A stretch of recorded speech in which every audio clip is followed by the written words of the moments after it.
टीका लगा रहे हो, जिस देवी देवता के सामने आप पशुपति व्रत कर रहे हो, जिस देवी देवता के सामने आप दीप प्रज्वलन कर रहे हो, देवता की जहाँ शिवलिंग होता है, ये शिवलिंग, ये जलाधारी, ये शिवलिंग रखा है। कई माताओं की आदत होती है, कई भाइयों की आदत होती है कि जहाँ स्पीकर बंद होगा सर, तो जहाँ शिवलिंग होता है, रिटर्न बंद, जहाँ शिवलिंग होता है तो वहाँ जहाँ शिवलिंग रखा हुआ है कटी में, जहाँ शिवलिंग रखा हुआ है कटी के अंदर, जहाँ शिवलिंग का भाग उस जलाधारी पर रखा हुआ है, तो उस जलाधारी पर जहाँ रखा है, ये माँ जगत जननी जगदम्बा है, माता पार्वती जी का हस्त कमल है। और आप लोग दिया कहाँ रखते हो? कई माता दिया रखती है, जहाँ शिवलिंग है तो उसके आसपास में जो बोल जला रही है उसी पे दिया रखती है, जला जला नहीं भाई, बहुत ध्यान रखिए, बहुत ध्यान रखो जरा, बहुत ध्यान रखिए आप चीज कि ये जो दिया आपने रखा है, जो ये दिया आप रख रही हैं, इस दिए को उस जलाधारी से आपको थोड़ा सा दूर रखना है, भगवान की कहीं नहीं, भगवान को लगना नहीं चाहिए। श्रीफल नरियल आप शिवलिंग की इस जलाधारी पर नरियल नहीं रखना है आपको, जो विराम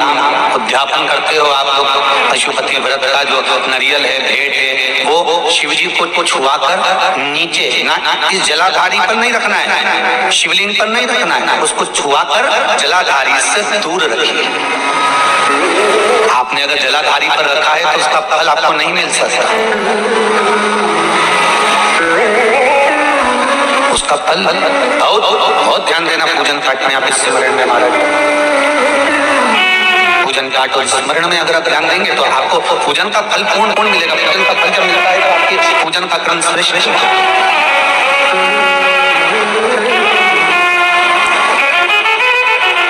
पूजन का फल तभी प्राप्त होगा महाराज। और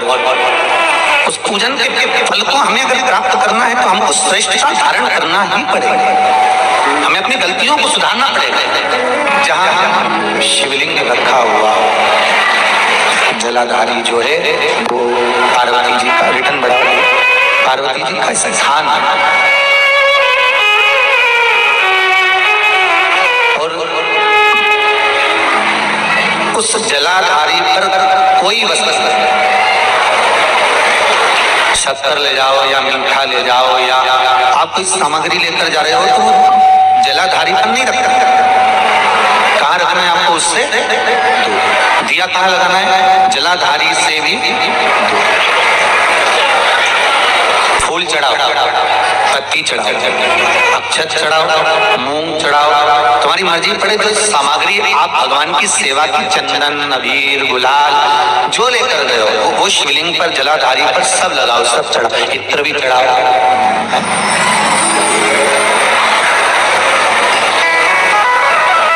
सब समर्पित करो।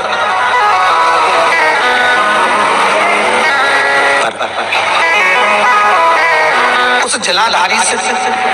थोड़ी थोड़ी दूरी बनाकर, उससे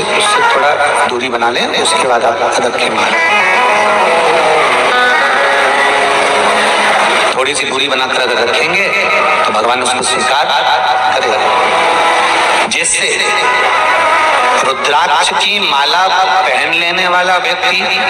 गले में अगर एक रुद्राक्ष पड़ा हुआ है या तुलसी की माला पड़ी हुई है, पद्म पुराण के पाताल खंड में अध्याय नंबर 7 और 9 में तुलसी और रुद्राक्ष का वर्णन आता है।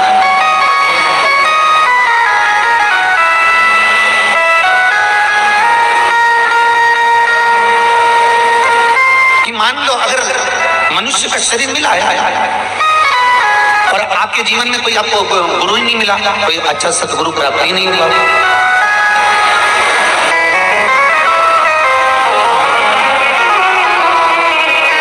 और आपने अगर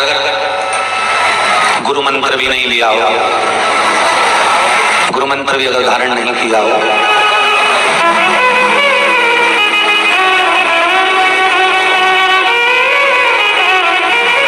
कहते हैं जिसका गुरु मंत्र नहीं होता, जो गुरुमुख नहीं होता, वो कितना भी दान पुण्य कर ले, लगता है क्या? जम के बोलो, नहीं लगता। तो शिव महापुराण में, पद्म पुराण के पाताल खंड के 7वें और 9वें अध्याय में लिखा हुआ है, मान लो अगर आपका दान पुण्य आपके खाते में नहीं जा रहा है तो फिर शास्त्र कहता है कि आप गले में रुद्राक्ष पहन लो या तुलसी की माला पहन लीजिए, फिर तो आप जो दान करेंगे वो आपके खाते में जाना प्रारंभ करेगा। गले में या तो रुद्राक्ष का एक मनका या माला कुछ भी अगर आपके गले में पड़ी, रुद्राक्ष की एक मनका या एक माला भी आपके गले में पड़ी हुई है, या तुलसी की माला का एक मनका या तुलसी की माला भी आपके गले में पड़ी है, तो उसका फल आपको मिलना प्रारंभ हो जाएगा। उसका फल आपको मिलना प्रारंभ हो जाएगा। हमारे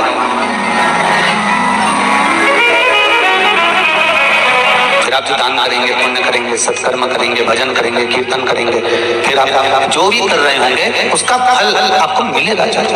आपको प्राप्त होगा।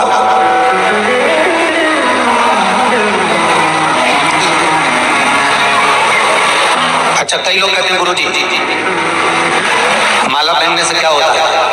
रुद्राक्ष पहनने से क्या होता है, तुलसी की माला हम पहने या रुद्राक्ष की माला पहने, लोग क्या कहेंगे, हम नवयुवक बच्चे आज के जमाने के लड़के लड़कियां ऐसे पहनेंगे तो लोग क्या कहेंगे। कई स्कूल तो ऐसे हो गए जहाँ माला तक कह देते हैं पहनकर मत आना।